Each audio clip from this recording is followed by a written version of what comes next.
ओम श्री विष्णुवे नमः। नमस्कार दोस्तों, आप सभी का स्वागत है हमारे यूट्यूब चैनल पावरफुल हिंदू धर्म में।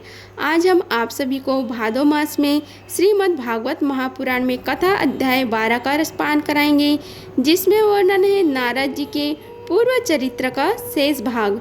आइए रसपान कीजिए कथा का।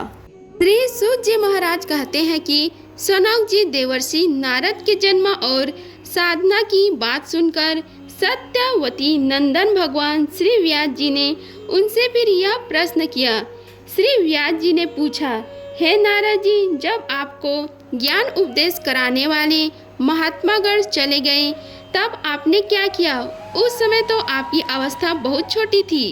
शंभु, आपकी शेष आयु किस प्रकार व्यतीत हुई और मृत्यु के समय आपने किस विधि से अपने शरीर का परित्याग किया? हे देवर्षि, काल तो सभी वस्तुओं को नष्ट कर देते हैं, उससे आपकी इस पूर्व कल्प की स्मृति का कैसे नाश नहीं किया गया? श्री नारद जी ने कहा, मुझे ज्ञान उपदेश कराने वाले महात्मागण जब चले गए तब मैंने इस प्रकार अपना जीवन व्यतीत किया। यद्यपि उस समय मेरी अवस्था बहुत छोटी थी। मैं अपनी माँ का एकलौता लड़का था। एक तो वह स्त्री थी, दूसरे मूढ़ और तीसरी दासी थी। मुझे भी उसके सिवा और कोई सहारा नहीं था। उसने अपनों को मेरे स्नेह पास से जकड़ रखा था। वह मेरे योग क्षेम की चिंता तो बहुत करती थी, परंतु पराधीन होने के कारण कुछ कर नहीं पाती थी। जैसे कठपुतली नचाने वाले की इच्छा के अनुसार ही नाचती है, वैसे ही यह सारा संसार ईश्वर के अधीन है। मैं भी अपनी माँ के स्नेह बंधन में बंधकर उस ब्राह्मण बस्ती में ही रहा। मेरी अवस्था केवल 5 वर्ष की थी। मुझे दिशा, देश और काल के संबंध में कुछ भी ज्ञान नहीं था। एक दिन की बात है, मेरी माँ गौ दूहने लिए रात के समय घर से बाहर निकली। रास्ते में उसके पैर से सांप छू गया। उसने उस बेचारे को डस लिया। उस सांप का क्या दोष, काल की ऐसे ही प्रेरणा थी। मैंने समझा भक्तों का मंगल चाहने वाले भगवान का यह भी एक अनुग्रह ही है। इसके बाद मैं उत्तर दिशा की ओर चल पड़ा। उस ओर मार्ग में मुझे अनेकों धन धान्य से संपन्न देश, नगर, गांव, अहीरों की चलती फिरती बस्तियां, खाने, खेड़े, नदी और पर्वतों के तटवर्ती पहाड़, वाटिकाएं, वन, उपवन और रंग बिरंगी धातुओं से युक्त विचित्र पर्वत दिखाई पड़े। कहीं कहीं जंगली वृक्ष थे जिनकी बड़ी बड़ी शाखाएं हाथियों ने तोड़ डाली थी। शीतल जल से भरे हुए जलाशय थे जिसमें देवताओं के काम में आने वाले कमल थे।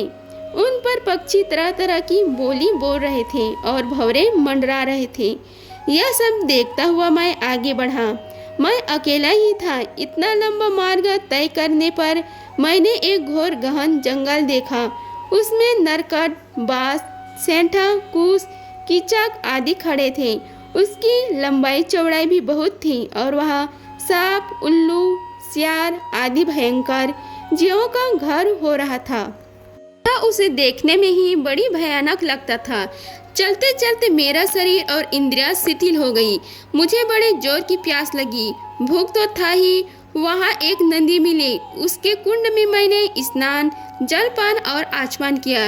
इससे मेरी थकावट मिट गई। उस विजन वन में एक पीपल के नीचे आसन लगाकर मैं बैठ गया। उन महात्माओं ने, जैसे मैंने सुना था, हृदय में रहने वाले परमात्मा की उसी स्वरूप का मैं मन ही मन ध्यान करने लगा। भक्ति भाव से वशीकृत चित्त द्वारा भगवान के चरण कमलों को ध्यान करते ही भगवान प्राप्ति की उत्कट लालसाओं से मेरी नेत्रों में आंसू छलछला आए और हृदय धीरे धीरे भगवान प्रकट हो गए। व्यास जी, उस समय प्रेम भाव की अत्यंत उद्रेक से मेरा रोम रोम पुलकित हो उठा। हृदय अत्यंत शांत और शीतल हो गया।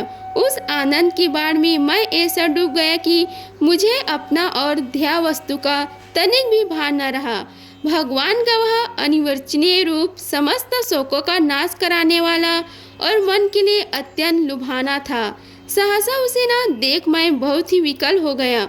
अनमना सा होकर आसन से उठ खड़ा हुआ। मैंने उस स्वरूप का दर्शन फिर करना चाहा, किंतु मन को हृदय में समाहित करके बार बार दर्शन की चेष्टा करने पर भी मैं उसे नहीं देख सका। मैं अतृप्त के समान आतुर हो उठा। इस प्रकार निर्जन वन में मुझे प्रयत्न करते देख स्वयं भगवान ने, जो वाणी के विषय नहीं है, बड़ी गंभीर और मधुर वाणी से मेरे शोक को शांत कराते हुए कहा, खेद है कि इस जन्म में तुम मेरा दर्शन नहीं कर सकोगे। जिनकी वासनाएं पूर्णतः शांत नहीं हो गई है, उन अचकरे योगियों को मेरा दर्शन अत्यंत दुर्लभ है। निष्पाक बालक, तुम्हारे हृदय में मुझे प्राप्त करने की लालसा जागृत करने के लिए ही मैंने एक बार तुम्हें अपने रूप की झलक दिखाई है। मुझे प्राप्त करने की आकांक्षा से युक्त साधक धीरे धीरे हृदय की संपूर्ण वासनाओं का भली भांति त्याग कर देते हैं। अल्पकालीन संत सेवाओं से ही तुम्हारी चित्तवृत्ति मुझ में स्थिर हो गई है। अब तुम इस प्रकृति मलिन शरीर को छोड़कर मेरे पार्षद हो जाओ। मुझे प्राप्त करने का तुम्हारा यह दृढ़ निश्चय कभी किसी प्रकार नहीं टूटेगा। आकाश के समान अव्यक्त सर्वशक्तिमान महान परमात्मा इतना कहकर चुप हो रहे। उनकी इस कृपा का अनुभव करके मैंने उन श्रेष्ठ से भी श्रेष्ठ भगवान को सिर झुकाकर प्रणाम किया। तभी से मैं लज्जा संकोच छोड़कर भगवान के अत्यंत रहस्यमय और मंगलमय मधुर नामों और लीलाओं का कीर्तन और स्मरण करने लगा। स्पृहा और मंदमस्तर मेरे हृदय से पहले ही निवृत्त हो चुके थे। अब मैं आनंद से काल की प्रतीक्षा करता हुआ पृथ्वी पर विचरण करने लगा। व्यास जी, इस प्रकार भगवान की कृपा से मेरा हृदय शुद्ध हो गया, आसक्ति मिट गई और मैं श्री कृष्ण परायण हो गया। कुछ समय बाद जैसे एकाएक बिजली कौंध जाती है, वैसे ही अपने समय पर मेरी मृत्यु आ गई। मुझे शुद्ध भागवत प्रसाद शरीर प्राप्त होने का अवसर आने पर प्रारब्ध कर्म समाप्त हो जाने के कारण पंच भौतिक शरीर नष्ट हो गया। कल्प के अंत में जिस समय भगवान नारायण एक वर्ण प्रलयकालीन समुद्र के जल में शयन करते हैं, उस समय उनके हृदय में शयन करने की इच्छा से इस सारी सृष्टि को समेटकर ब्रह्म जी जब प्रवेश करने लगे, तब उनके श्वास के साथ मैं ही उनके हृदय में प्रवेश कर गया। 1 सहस्त्र चतुर्युगी बीत जाने पर जब ब्रह्म जागे और उन्होंने सृष्टि करने की इच्छा की, तब उनकी इंद्रियों से मरीचि आदि ऋषियों के साथ मैं भी प्रकट हो गया। तभी से मैं भगवान की कृपा से वैकुंठ धाम में और तीनों लोकों के बाहर और भीतर बिना रोके टोक विचरण किया करता हूँ। मेरे जीवन का व्रत भगवान भजन अखंड रूप से चलता रहता है। भगवान की दी हुई ईश्वर ब्रह्म से विभूषित वीणा पर तान छेड़कर मैं उनकी लीलाओं का गान करता हुआ सारे संसार में विचरता हूँ। जब मैं उनकी लीलाओं का गान करने लगता हूँ, तब ये प्रभु जिनके चरण कमल समस्त तीर्थों के उद्गम स्थान है और जिनका यश ज्ञान मुझे बहुत ही प्रिय लगता है, बुलाए हुए की भांति तुरंत मेरे हृदय में आकर दर्शन दे देते हैं। जिन लोगों का चित्त निरंतर विषय भोगी की कामना से आतुर हो रहा है, उनके लिए भगवान की लीलाओं का कीर्तन संसार सागर से पार जाने का जहाज है। यह मेरा अपना अनुभव है। काम और लोभ की चोट से बार बार घायल हुआ हृदय श्री कृष्ण सेवा से जैसी प्रत्यक्ष शांति का अनुभव करता है, यम नियम आदि योग मार्ग से वैसे शांति नहीं मिल सकती। हे व्यास जी, आप निष्पाप हैं। आपने मुझसे जो पूछा था वह सब आपने जन्म और साधन का रहस्य तथा आपकी आत्मतुष्टि का उपाय मैंने बतला दिया है। श्री सूत जी कहते हैं, सनकादि ऋषियों देवर्षि नारद ने व्यास जी से इस प्रकार कहकर जाने की अनुमति ली और वीणा बजाते हुए स्वच्छंद विचरण करने के लिए वे चल पड़े। ये देवर्षि नारद धन्य है, क्योंकि ये सर्ग प्राणी भगवान की कीर्ति को अपनी वीणा पर गा गा कर स्वयं तो आनंद मग्न होते ही हैं, साथ साथ इस त्रिताप्त जगत को भी आनंदित करते रहते हैं। प्रकार श्रीमद् भागवत महापुराण में कथा अध्याय 12 का समाप्त हुआ। अब हम आप सभी को श्रीमद् भागवत महापुराण में कथा अध्याय 13 का रसपान कराएंगे, जिसमें वर्णन है अश्वत्थामा द्वारा द्रौपदी के पुत्रों का मारा जाना और अर्जुन के द्वारा अश्वत्थामा का मान मर्दन। आइए रसपान कीजिए कथा अध्याय 13 का। श्री सोनाक जी ने पूछा, हे सूत जी, सर्वज्ञ और सर्वशक्तिमान व्यास भगवान ने नारद जी का अभिप्राय सुन लिया। फिर उनके चले जाने पर उन्होंने क्या किया? श्री सूत जी ने कहा, ब्रह्मनंदी सरस्वती के पश्चिम तट पर समयप्रास नाम का एक आश्रम है। वहाँ ऋषियों के यज्ञ चलते ही रहते हैं। वही व्यास जी का अपना आश्रम है। उसके चारों ओर बेर का सुंदर वन है। उस आश्रम में बैठकर उन्होंने आचमन किया और स्वयं अपने मन को समाहित किया। उन्होंने भक्ति योग के द्वारा अपने मन को पूर्णतया एकाग्र और निर्मल करके आदि पुरुष परमात्मा और उनके आश्रय से रहने वाले माया को देखा। इसी माया से मोहित होकर यह जीव तीनों गुणों से अतीत होने पर भी अपने को त्रिगुणात्मा मान लेता है और इस मान्यता के कारण होने वाले अनर्थों को भोगता है। इन अनर्थों की शांति का साक्षात साधन है केवल भगवान भक्ति योग, परंतु संसार के लोग इस बात को नहीं जानते। यही समझकर उन्होंने इस परमहंसों की संहिता श्रीमद् भागवत की रचना की। इसके श्रवण मात्र से पुरुषोत्तम भगवान श्री कृष्ण के प्रति परम प्रेममयी भक्ति हो जाती है, जिसके जीव के शोक मोह और भय नष्ट हो जाते हैं। उन्होंने इस भागवत संहिता का निर्माण और पुनरावृत्ति करके इसे अपने निवृत्ति परायण पुत्र श्री सुखदेव जी को पढ़ाया। सनक जी पूछा, श्री सुखदेव जी तो अत्यंत निर्वृत्ति परायण है। उन्हें किसी भी वस्तु की अपेक्षा नहीं है। वे सदा आत्मा में ही रमण करते हैं। फिर उन्होंने किस लिए विशाल ग्रंथ का अध्ययन किया? सूत जी महाराज कहते हैं कि जो लोग ज्ञानी हैं, जिनकी अविद्या गांठ खुली गई है और जो सदा आत्मा में ही रमण करने वाले हैं, वे भी भगवान के हेतु रहित भक्ति किया करते हैं, क्योंकि भगवान के गुण ही ऐसे मधुर हैं जो सबको अपनी ओर खींच लेते हैं। फिर सुखदेव जी तो भगवान के भक्तों के अत्यंत प्रिय और स्वयं भगवान वेद व्यास के पुत्र हैं। भगवान के गुणों ने उनके हृदय को अपनी ओर खींच लिया और उन्होंने उससे विवश होकर ही इस विशाल ग्रंथ का अध्ययन किया।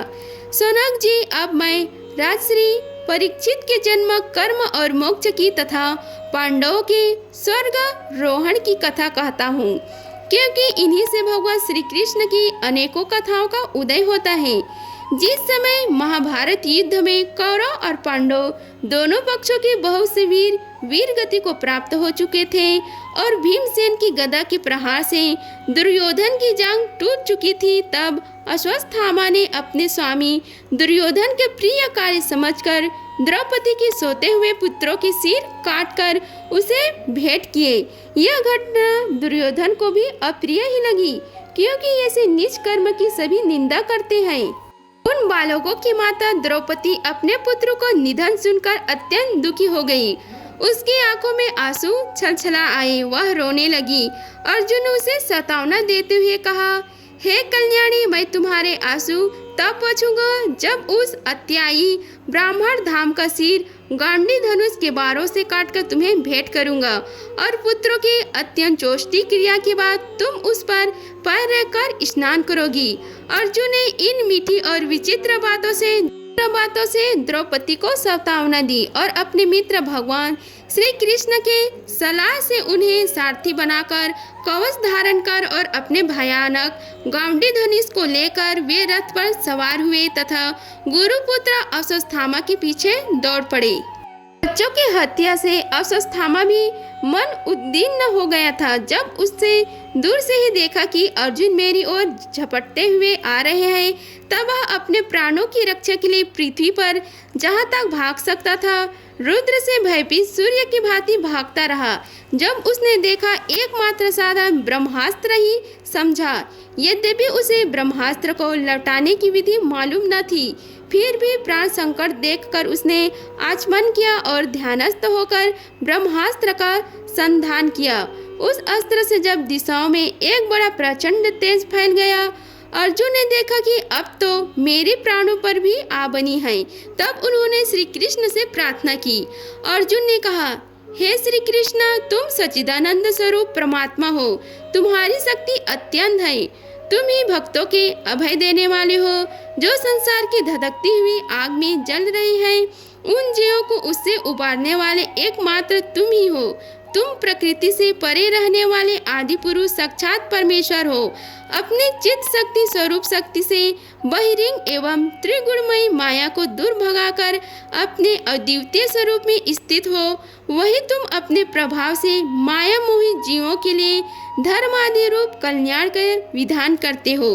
तुम्हारा यह अवतार पृथ्वी का भार हरण करने के लिए और तुम्हारे अन्य प्रेमी भक्त जनों की निरंतर स्मरण ध्यान करने के लिए है। स्वयं प्रकाश स्वरूप श्री कृष्ण यह भयंकर तेज सब ओर से मेरी ओर आ रहा है। यह क्या है, कहाँ से और क्यों आ रहे हैं, इसका मुझे बिल्कुल भी पता नहीं है। भगवान ने कहा, हे अर्जुन, यह अश्वत्थामा का चलाया हुआ ब्रह्मास्त्र है। यह बात समझ लो कि प्राण संकट उपस्थित होने से उसने इसका प्रयोग तो कर दिया है, परंतु वह इस अस्त्र को लौटाना नहीं जानता। किसी भी दूसरे अस्त्र में इसको दबा देने की शक्ति नहीं है। तुम शास्त्र विद्याओं को भली भांति जानते ही हो, इसलिए तुम ब्रह्मास्त्र के तेज से ही इस ब्रह्मास्त्र की प्रचंड आग को बुझा दो। सूत जी महाराज कहते हैं कि अर्जुन विपक्षी वीरों को मारने में बड़े प्रवीण थे। भगवान की बात सुनकर उन्होंने आचमन किया और भगवान की परिक्रमा करके ब्रह्मास्त्र के निवारण के लिए ब्रह्मास्त्र की संधान किया। ब्राह्मणों से विशिष्ट उन दोनों ब्रह्मास्त्रों के तेज प्रलयकालीन सूर्य एवं अग्नि के समान आपस में टकराकर सारे आकाश और दिशाओं में फैल गए और बढ़ने लगे। तीनों लोकों को जलाने वाली उन दोनों अस्त्रों की बड़ी हुई लपटों से प्रजा जलने लगी और उसे देखकर सबने यही समझा कि यह प्रलय की सर्वांतक अग्नि है। उस आग से प्रजा का और लोगों का नाश होते देखकर भगवान की अनुमति से अर्जुन ने उन दोनों को ही लौटा लिया। अर्जुन की आंखें क्रोध से लाल लाल हो रही थी। उन्होंने झपटकर उस क्रूर अश्वत्थामा को पकड़ लिया और जैसे कोई रस्सी से पशु को बांध ले वैसे ही बांध लिया। अश्वत्थामा को बलपूर्वक बांधकर अर्जुन ने जब शिविर की ओर ले जाना चाहा, तब उनसे कमल नयन भगवान श्री कृष्ण ने कुपित होकर कहा, हे अर्जुन, इस ब्राह्मण धम को छोड़ना ठीक नहीं है, इसको तो मार ही डालो। इसने रात में सोए हुए निरपराध बालकों की हत्या की है। धर्मवेत्ता पुरुष, असावधान मत वाले, पागल, सोए हुए बालक, स्त्री, विवेक ज्ञान शून्य, शरणागत, रथहीन और भयभीत शत्रु को कभी नहीं मारते, परंतु जो दुष्ट और क्रूर पुरुष दूसरों को मारकर अपने प्राणों का पोषण करता है, उसका तो वध ही उसके लिए कल्याणकारी है, क्योंकि वैसे आदत को लेकर यदि वह जीता है तो और भी पाप करता है और उन पापों के कारण नरकगामी होता है। फिर मेरे सामने ही तुमने द्रौपदी से प्रतिज्ञा की थी कि मनवती, जिसने तुम्हारे पुत्रों का वध किया है, इसका सिर मैं उतार लाऊंगा। इस पापी कुलंगार अतातयिनी तुम्हारे पुत्रों का वध किया है और अपने स्वामी दुर्योधन को भी दुख पहुंचाया है, इसलिए हे अर्जुन, इसे मार ही डालो। भगवान श्री कृष्ण ने अर्जुन के धर्म की परीक्षा लेने के लिए इस प्रकार प्रेरणा की, परंतु अर्जुन का हृदय महान था। यद्यपि अश्वत्थामा ने उनके पुत्र की हत्या की थी, फिर भी अर्जुन के मन में गुरु पुत्र को मारने की इच्छा नहीं हुई। इसके बाद अपने मित्र और सारथी श्री कृष्ण के साथ वे अपने युद्ध शिविर में पहुँचे। वहाँ अपने मृत पुत्रों के लिए शोक करती हुई द्रौपदी को उसे सौंप दिया। द्रौपदी ने देखा कि अश्वत्थामा पशु की तरह बांध कर लाया गया है। निंदित कर्म करने के कारण उसका मुख नीचे की ओर झुका हुआ है। अपना अनिष्ट करने वाले गुरुपुत्र अश्वत्थामा को इस प्रकार अपमानित देखकर द्रौपदी का कोमल हृदय कृपा से भर आया और उसने अश्वत्थामा को नमस्कार किया। गुरुपुत्र का इस प्रकार बांध कर लाया जाना सती द्रौपदी को सहन नहीं हुआ। उसने कहा, उसे छोड़ दो, इन्हें छोड़ दो। ये ब्राह्मण है, हम लोगों के अत्यंत पूजनीय है, जिनकी कृपा से आपने रहस्य के साथ सारे धनुर्विद्या और प्रयोग तथा उपसंहार के साथ संपूर्ण शास्त्रों का ज्ञान प्राप्त किया है। वे आपके आचार्य द्रोण ही के पुत्र के रूप में आपके सामने खड़े हैं। उनकी अर्धांगिनी कृपा अपने वीर पुत्र की ममता से ही अपने पति का अनुगमन नहीं कर सकी। वे अभी जीवित हैं। महाभाग्यवान आर्यपुत्र, आप तो बड़े धर्मज्ञ हैं। जिस गुरुवंश की नित्य पूजा और वंदना करनी चाहिए, उसी को व्यथा पहुंचाना आपकी योग्य कार्य नहीं है। जैसे अपने बच्चों के मारे जाने से मैं दुखी होकर रो रही हूँ और मेरी आंखों से बार बार आंसू निकल रहे हैं, वैसे ही इनकी माता पतिव्रता गौतमी न रोए, जो उच्छल राजा अपने कृत्यों से ब्राह्मण कुल को कुपित कर देते हैं। कुपित ब्राह्मण कुल उन राजा को सपरिवार शोक अग्नि में डालकर शीघ्र ही भस्म कर देते हैं। श्री सूत जी ने कहा, हे शौनकादि ऋषियों, द्रौपदी की बात धर्म और न्याय के अनुकूल थी। उसमें कपट नहीं था, करुणा और समता थी। अतएव राजा युधिष्ठिर ने रानी के इन हित भरे श्रेष्ठ वचनों का अभिनंदन किया। साथ ही नकुल, सहदेव, सात्विक, अर्जुन, स्वयं भगवान श्री कृष्ण और वहां पर उपस्थित सभी नर नारियों ने द्रौपदी की बात का समर्थन किया। उस समय क्रोधित होकर भीमसेन ने कहा, इसने सोते हुए बच्चों को न अपने लिए और न अपने स्वामी के लिए बल्कि व्यर्थ ही मार डाला, उसका तो वध ही उत्तम है। भगवान श्री कृष्ण ने द्रौपदी और भीमसेन की बात सुनकर और अर्जुन की ओर देखकर कुछ हंसते हुए से कहा। भगवान श्री कृष्ण बोले, हे पतित, ब्राह्मण कभी वध नहीं करना चाहिए और सतियों को मार ही डालना चाहिए। शास्त्रों में मैंने ही ये दोनों बातें कही हैं, इसलिए मेरी दोनों से आज्ञाओं का पालन करो। तुमने द्रौपदी को सतावना देते समय जो प्रतिज्ञा की थी, उसे भी सत्य करो। साथ ही भीमसेन, द्रौपदी और मुझे जो प्रिय हो वह भी करो। श्री सूत जी कहते हैं, अर्जुन भगवान की हृदय की बात तुरंत ताड़ गई और उन्होंने अपनी तलवार से अश्वत्थामा की सिर की मणि उसके बालों के साथ उतार ली। बालकों की हत्या करने से वह श्रीहीन तो पहले ही हो गया था, अब मणि और ब्रह्म तेज से भी रहित हो गया। इसके बाद उन्होंने रस्सी का बंधन खोलकर उसे शिविर से निकाल दिया। मूड देना, धन छीन लेना और स्थान से बाहर निकाल देना, यही ब्राह्मण धर्मों का वध है। उनके लिए इससे भिन्न शरीर का वध विधान नहीं। पुत्रों की मृत्यु से द्रौपदी और पांडव सभी शोक आतुर हो रहे थे। तब उन्होंने अपने मरे हुए भाई बंधुओं की दाह अग्नि अत्योचोष्टि क्रिया की। इति श्री महाभागवत कथा महात्म्य 13 अध्याय समाप्त हुआ। अगर आप सभी को हमारी वीडियो अच्छी लगी होगी तो वीडियो को लाइक कीजिए, चैनल को सब्सक्राइब कीजिए और कमेंट बॉक्स में ओम नमो भगवते वासुदेवाय लिखिए। धन्यवाद। मिलते हैं अगले वीडियो में, तब तक के लिए जय श्री राधे कृष्णा।